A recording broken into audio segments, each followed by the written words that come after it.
He smashed this man's knee with a hammer and hung him by his neck with a rope so that his feet could touch the ground. He suffered the double pain of broken knees and a suffocated neck.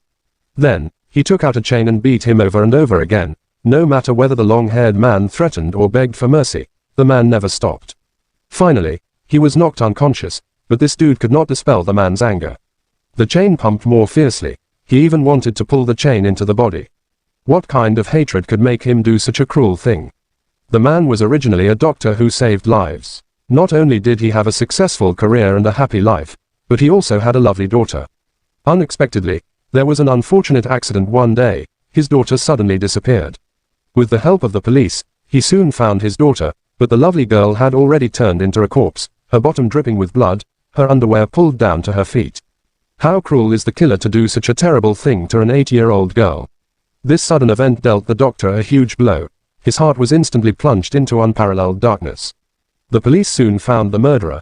It was a 31-year-old man with long hair, but he wore an obscene smile, not a trace of remorse or guilt on his face. His daughter, whom he cared for like an angel, was to this devil like rubbish. The murderer's contempt completely ignited the anger in the doctor's heart. Since there is no death penalty in Canada, the murderer could spend up to 25 years in prison.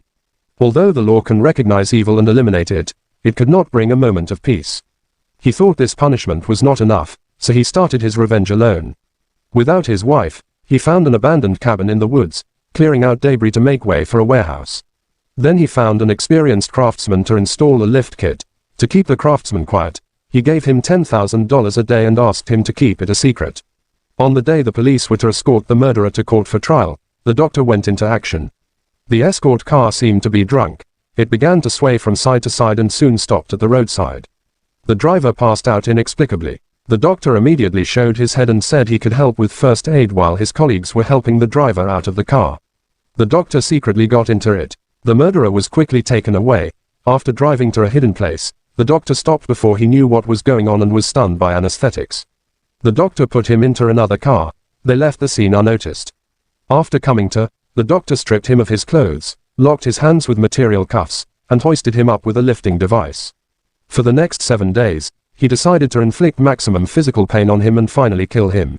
After all this was done, the murderer woke up too. He didn't expect this to happen. Finally, he thought the man in front of him was the father of the girl he had killed. He immediately became frightened and lied a lot. He kept crying and saying that he didn't do it. The doctor did not bother to talk to him. He just grabbed the hammer. After smashing his knee, the doctor used a rope to hang his neck so that his feet could touch the ground. He suffered from double pain and screamed in agony all night long. But the doctor smiled when the murderer passed out. He woke him up with urine and then subjected him to various tortures at night. The doctor called his wife and told her about the murderer's captivity. She wanted him to come home immediately and stop his madness. The police kept monitoring his wife's phone calls. They got in touch with Dr. Sheriff and urged him to come back and turn himself in. But the doctor already had planned everything. Going back was not possible because it was his daughter's birthday in 7 days. The police tried to confirm his location by phone, but their trace failed after the call. The doctor went back to the warehouse and took out a shotgun, pointing it at the murderer. He wanted to shoot him in the head but thought it would be too easy for him to die. Not only did the doctor want to destroy his body but also break his spirit. He kept him alive by regularly feeding him so that he could survive until day 7. That's when an electronic salesman reported to police that doctor must have tampered with the escort car in advance. That's what caused the escort driver's sudden coma. But how did he do it? The police couldn't find a reasonable explanation. Thus, they concluded the doctor's intelligence was very high. The doctor took out a scalpel. He was ready to torture the murderer again. The murderer shook in fear as he confessed to killing his daughter and kept begging for forgiveness. The doctor was furious and beat him with a chain. After a few strokes, he passed out again but did not stop because his anger had reached its peak. Sheriff knew that doctor wanted revenge on the murderer, always looking for doctor's whereabouts. An assistant asked why they were doing this. After all, this murderer was a criminal who had raped and killed a young girl. Why did they have to rush to save this demon? The sheriff said that, the person I want to save is not the devil. After being beaten for hours on end, the murderer kept gasping for breath and was dying. The doctor took out a bowl to give him fluids so that he could live a few more days. On day 4, police still couldn't find doctor. Media interviewed his wife. She didn't understand him, saying that anger had turned him into a madman. Doctor immediately called his wife asking how she could call him crazy when he was seeking revenge for the daughter. They soon lost their heads and started arguing loudly on phone. Finally, she dropped it in anger. Police quickly located her phone but only found a laptop computer. It turned out the doctor had been using internet relay calls which made it impossible for police to find him. At night, Doctor came up with a new method of torture, taking out a small bottle of potion, writing down its effects and showing it to killer. The potion is called arrow poison. It paralyzes all motor functions but does not affect consciousness. The murderer was so frightened that he kept begging but soon lost consciousness again as Doctor placed a picture of his daughter on his body while looking at her photo.